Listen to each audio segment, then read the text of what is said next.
Dito na naman ang mainit na balita mula sa mundo ng politika. Umalingaw-ngaw ang buong Kongreso ngayong araw matapos isiwalat ni Senador Dante Marcoleta ang isang matagal nang tinatago manong kaso laban sa isang mataas na opisyal ng Senado. Sa kanyang privilege speech, walang preno ang kongresista sa pagbubunyag ng umunoy madilim na nakaraan ng isang kilalang senador dahilan para mabalot ng tensyon ang buong plenaryo. Ayon kay Marcoleta, matagal na umanong ikinukubli ang isang insidente na may kinalaman sa isang sikat na personalidad noong dekada 80. Bagamat hindi diretsong pinangalanan ang lahat ng sangkot, malinaw umano ang pahiwatig na may kinalaman ang isang kilalang mambabatas na patuloy pa ring nakaupo sa kanyang pwesto. Agad namang nag-ingay ang mga kapwa kongresista at senador na nananawagan ng patas na imbestigasyon. Mari namang itinanggi ng kampo ng nasabing senador ang mga paratang. Iginiit na ito ay pawang paninira at bahagi ng politikal na pamumulitika. Naglabas din ng pahayag ang ilang kaalyado sa Senado na handa silang ipagtanggol ang kanilang kasamahan laban sa mga walang basehang akusasyon. Samantala, nanindigan si Marcoleta na hawak niya ang mga dokumentong magpapatunay sa kanyang mga pahayag. Dahil sa bigat ng mga akusasyon, nagpa siya ang ilang miyembro ng Kongreso na magsumite ng resolusyon upang formal na imbestigahan ang issue.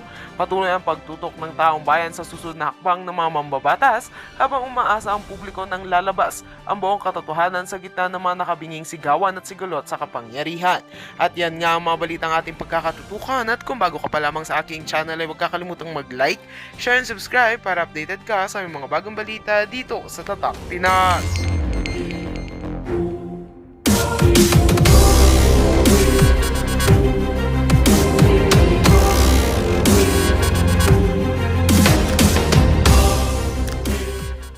Na yan, sa korte na po lahat pupunta yan.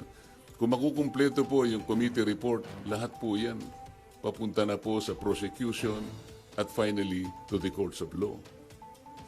Aid of legislation, hindi ba may obligation kayo na alamin yung kung totoo lang, kung ba yung mga sinasabi ng mga witness? Paano po namin, ako po bilang ako, paano ko alamin? Sasabihin ko sa kanya, mali itong ginawa mo. Kami nga ang nag-encourage sa kanila para lang tulungan ng Estado, para tulungan ng gobyerno. Kung ano po yung nalalaman ninyo, kasi hindi namin lahat magagawa ito. Kaya nga mayroong witness protection program. Sa akala nyo ba, mayroong magsasabi kung sinong mga senador at sinong mga congressmen ang sangkot dito kung wala kang gagamitin under the witness protection program? Sir, paano yung aid of legislation kung makakuha kayo ng promotion? In aid of legislation po, ang tinitingnan namin, yung sum total po ng pagsasabi nila at pagdedeklara nila before the committee. Halimbawa po ngayon, para ipakita ko lang sa inyo, ano na po ang naisip naming legislative measures. Sa 3 hearings po na nagawa ng Blue Ribbon Committee, halos 14 na po na legislative measures ang aming naiisip na i-propose. Unang-una, amendment to the Procurement Law, Republic Act 9184 as amended by Republic Act 12009. Ano po ang gagawin doon? Yung transparency and monitoring po, lahat ng mga magre-require ng digital geotagging, drone monitoring at satellite validation, kailangan na meron na po yan. May accountability and sanctions. Merong risk management na amendment po nitong ating procurement law. Number 2, amendment of the anti-graft law. Ito po ay mag-i-include ang additional penalty, perpetual blacklisting in case of corporations or entities involved in corrupt practices or plunder. Number 3, amendment to the contractors licensing law. Ito ng PICAB. Isasama dyan ang divestment requirement, conflict of interest, provisions, and penalties. Ito po, yan. Number 4, amendment to the witness protection law. Dito pa lang po, kailangan may amendment na po. Number 5, amendment to the AMLA. Nakikita po ninyo pati yung ating mga casino ginagamit na laundry areas na po yan. So mandatory na pre-award vetting ng contractors, subcontractors for government infrastructure projects exceeding 50 million. At marami pa po ito. Amendment to the Securities Regulation Code, RA 8799. Marami pong dapat na ayusin dyan. Katulad po ng mga Securities and Exchange Commission will require sworn ultimate beneficial owner in declaration to set up beneficial ownership verification and blah blah blah, pati yung PhilJeps, allowing SEC to coordinate with DPWH and PICAP. Number 7, ito po yung False Claim Act. Ito po yung writ of quitam na pwedeng gamitin ng isang ordinaryong tao ang kanyang power na siya na mismo ang maghabla. Dahil sa nangyari po na lalong lumaki po yung problema natin sa corruption. Imagine po ninyo, panahon ni Napoles, 10 billion lang ang pinag-uusapan natin. Anong nangyari po? Naging amateur po si Napoles. Ngayon po, 100 billions na po ang kinukulimbat sa ating kabangbayan. Kaya kailangan na po natin ito. Number 8, Whistleblowers Protection Act. Susuportahan po natin ito.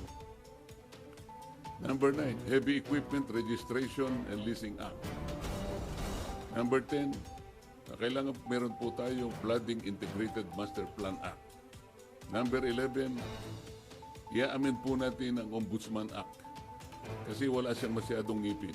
Halimbawa, i-amend natin ang Section 15 to include recovery or consideration made to any government official or employee regardless of the nature of their position, whether appointed or elected. Ito po yung isa pang maganda. Amend Section 21 that despite exception to the disciplinary authority of the Ombudsman, a recommendation for immediate action shall be made by the Ombudsman to the appropriate Ethics Committee in cases involving members of Congress upon establishment of the sufficiency of the complaint. Kasi sa present law ng Ombudsman, hindi po kasali ang members ng Congress. Number 12, amendments to the Government Auditing Code. Yung COA, dapat, wala pong ngipin ng COA eh. Kung titignan nyo, Presidential Decree 1445, ang sinasabi dyan, kailangan preventive ang audit. Paano kayo makakapag-prevent po ng pagnanakaw sa mga ating mga projects? Sa lahat ng gawain, kung post-audit lahat. Nakulibat na yung pera. Pagkatapos mag-audit siya, post-audit, sasabihin niya, notice of disallowance.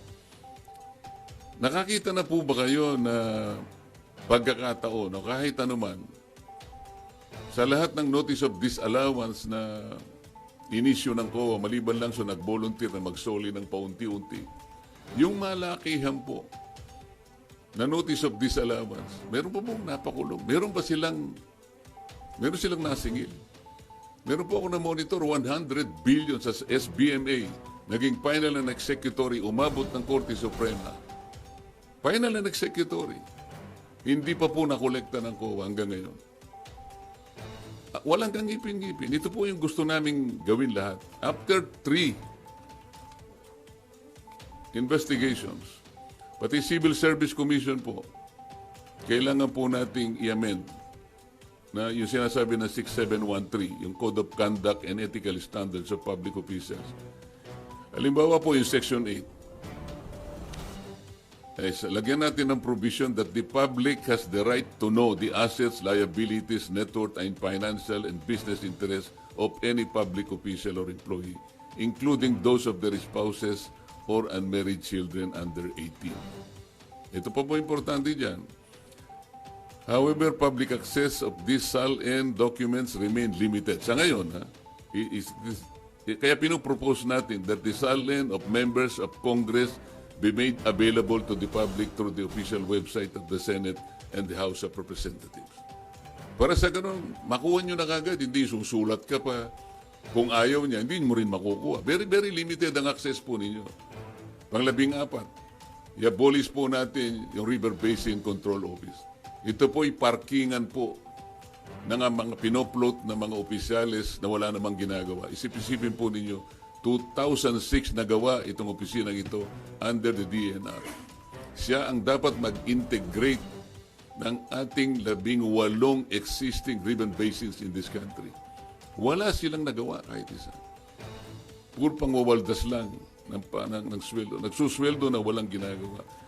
Ito po yung gusto namin gawin. After 3 hearings, 14 na po ang measures na naiisip namin. na dapat nating isulong para sa ganun itong mga nangyayaring ito. Kahit papano, ma-address na po natin lahat. Sabi po si Senator Ping na imbes na WPP, why don't we consider legislative immunity daw po muna para pwede pa rin mag-tell all the Discayas and other witnesses pero hindi magagamit to laban sa kanila. Sayang naman yung batas, di ba? Ba't natin ginawa yung batas kung hindi natin? Okay lang yung sinasabi niya, pero ito batas na ito eh. Wala namang kasiguruhan yung legislative custody. Samantalang ito batas na umiiral, ba't hindi natin paganahin?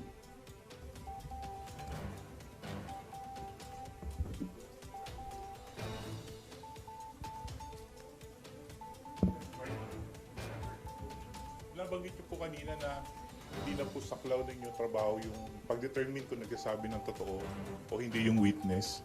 Then bakit po na contempt si Bryce Hernandez tsaka yung iba pang witness before? Hindi nagsasabi ng totoo. Kasi yung kay Bryce Hernandez, meron kaming dokumento na binigay mismo ng Okada. Yung ipinatalo niyang pera, napakarami. Merong 14 million, merong 15 million. Tapos meron siyang ginagamit na isang ID na in-issue ng LTO. Litrato niya pero ibang pangalan. So, sinasabi na, hindi ba ikaw ito? Ito yung ipinanalo mo, ito yung pinatalo mo eh. Wala po akong alam dyan. Hindi ko po pera yan. Kapag ako po yung naglalaro, ang nagbibigay po ng pera yung boss ko, yung Alcantara. Ito yung pambabastos na sa harap namin. Nandito na yung katwiran. Yung kay Diskaya, lumabas siyang mag-isa. Hindi ko anticipated kung ano yung nilalaman ng kanyang ano. I have no right to judge. Sabi ko nga sa inyo, pag natapos na lahat ng investigasyon, isa yun, maring iba pa ang lilitaw. Sa korte na po, gagamitin po lahat yun. And the court is the proper place para i-determine po yung veracity or otherwise nung kanyang paglalahad. So, what do you make of the allegation of Bryce Hernandez na may mga senador na tumanggap din po ng kickback from the flood control projects? Ang pagkakaiba kasi, ayokong i-judge din yun. Ano? Ang sasabihin ko lang sa inyo, nung lumabas yung mag-asawang Diskaya, it was in response doon sa aking ipinload nung second hearing na kayo po, tulungan nyo kami. Baka gusto nyo magsabi na ng totoo, ang may papangako namin sa inyo, merong tayong batas na maaaring mag-cover sa inyo. You take advantage of this. Isipin po ninyo kako sapagkat maaring maharap kayo sa plunder kung sakasakaling dumating ang panahon, ito po yung may latag lahat sa korte. So, baka po ako maging maganda para sa inyo. Walang madali. Pare-parehong mahirap to. Ngunit makakapamili kayo, maaaring makaiwas kayo sa criminal prosecution. Maaaring ang gawin na lang ng gobyerno ay civil liability na lang. So, in response to that, parang in-explore naming possibility, may lumabas nga. Ito nga yung Diskaya. Ang totoo nun, mayroon pa nga gustong magsalita pa, pero ang sabi ko nga sa kanila, mag-unahan kayo. Kasi kung halimbawa, ma-establish na namin na ito'y sapat na, hindi na namin kailangan yung iba, di ba? Kasi isa sa mga requirements ay yung masasubstantiate yung mga in material points, lahat ng mga premises. Kung na-establish na halimbawa sa magitan nito, kalabisan na yung iba pa. Kaya namin pinload yun. Ngayon, yung paglabas ni Diskaya, wala siyang, hindi siya under custody eh. Di ba? So, inaakala namin, voluntary talaga. Tsaka sumulat siya sa akin, talagang voluntaryo. Inamin niyang voluntaryo sa sarili nila na gumawa ng pagsasalaysay. Samantalang si Bryce Hernandez, under sa custody na siya ng Senate. Eh. Sa palagay mo, voluntary pa yon. Ako sa akin lang, gusto kong ibalik sa inyo, voluntaryo pa ba yung kaya ka nandun ka na eh, gigisain ka na naman ng House of Representatives eh.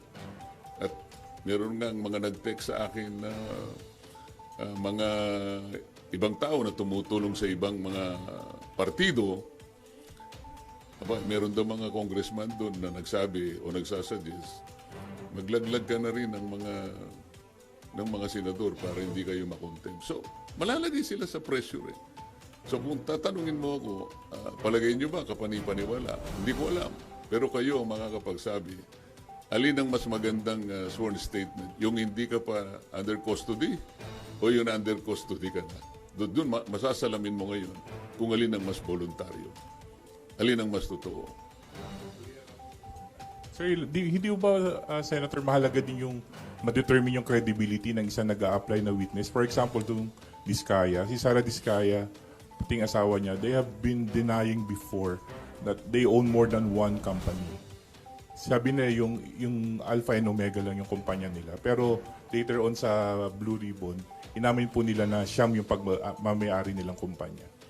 Alam mo, yun nga ang korte nang magdidetermine nun later on. Kami, nahangga lamang kami doon sa paggawa ng batas sapagkat ang aming direction is always in aid of legislation. Gusto kong malaman ninyo, there is a distinction between police investigation at saka yung investigation in aid of legislation. Ayokong magbigay ng insinuation dyan, but hindi ako marunong sa police investigation dahil hindi ako police.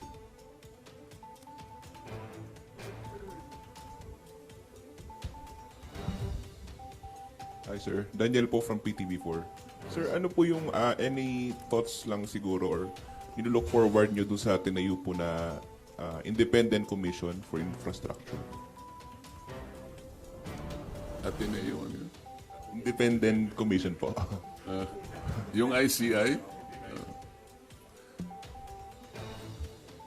wala naman akong baka sakaling makatulong naman yun, bakit hindi? Ang gusto ko lang sanang makita ninyo, lalo na kayong mga members ng media, kailangan mag-fit sila doon sa tinatawag na Independent Commission. Sino yung magiging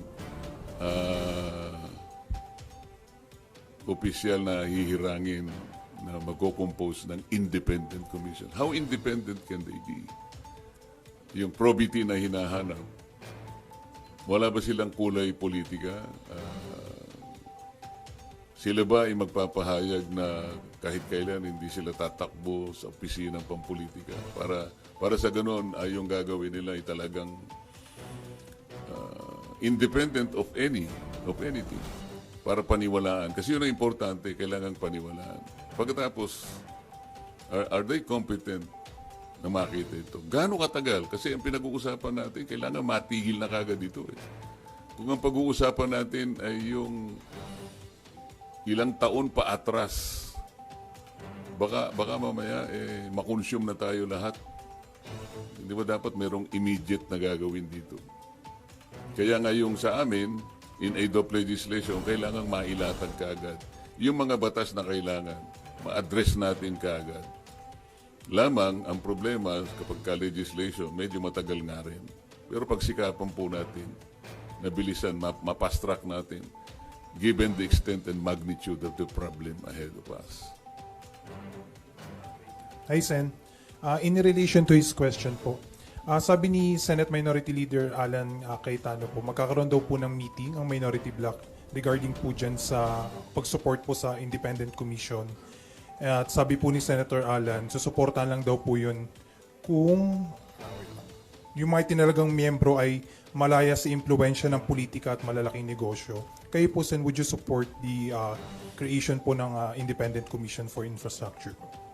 I will support the creation of that commission. Ang sabi ko nga, yung kailangan siyang maging independent talaga. Kagaya ng ipinahayag ni Minority Leader Alan Cayetano, tama lang talaga na makita talagang independent sila para maging malinaw, katanggap-tanggap yung resulta ng kanilang investigation. Otherwise, malalagay na naman tayo dun sa kalagayan na ipagkikibit balikat lang sapagkat napolitika na naman tayo.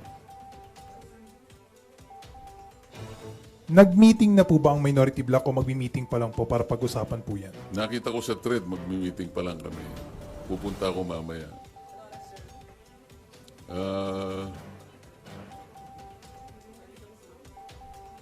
Parang lunch yata eh. Pero quick lunch lang siya kasi kailangan namin makabalik dahil may session, hindi ba? Sir Mav Gonzalez po, GMA. Sir, may we get your comment lang po, ibabalik na daw po sa Senate si Bryce. Ano ka mo? Ibabalik na po sa Senado si Bryce. O, hindi maganda. Talaga naman dito siya dapat eh. Sir, what do you think prompted this? What do you think prompted this po? Hindi ko alam. Baka naisip nila na talagang dapat sa Senado talaga.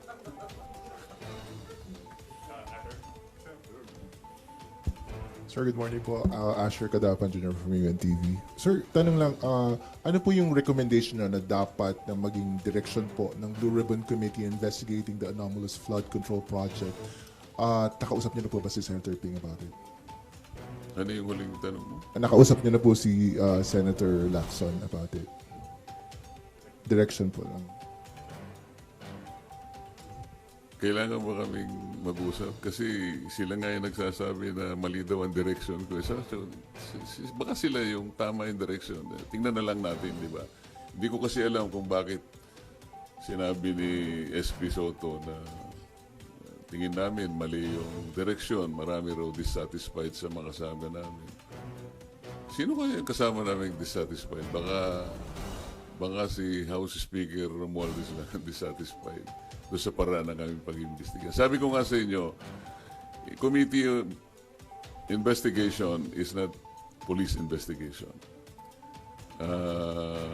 Hindi yung nag-iimbestiga na pagkatapos meron pang separate investigation. Sa aking palagay ay hindi sana nangyari yun. Merong lugar dito, meron sa Arayat, meron sa Nauhan, Mindoro, meron sa ganito. Bakit pa isa-isang ganon? Ano ba yun? Meron ng Blue Ribbon Committee. Ba't kinakailangan magsagawa pa ng individual investigation ng bawat isa sa amin? Meron naman kaming Blue Ribbon. What does that suggest to you? Kasi sa House of Representatives na kung saan nagtagal ako, pagka yung isang subject matter tinitake up na sa committee, wala nang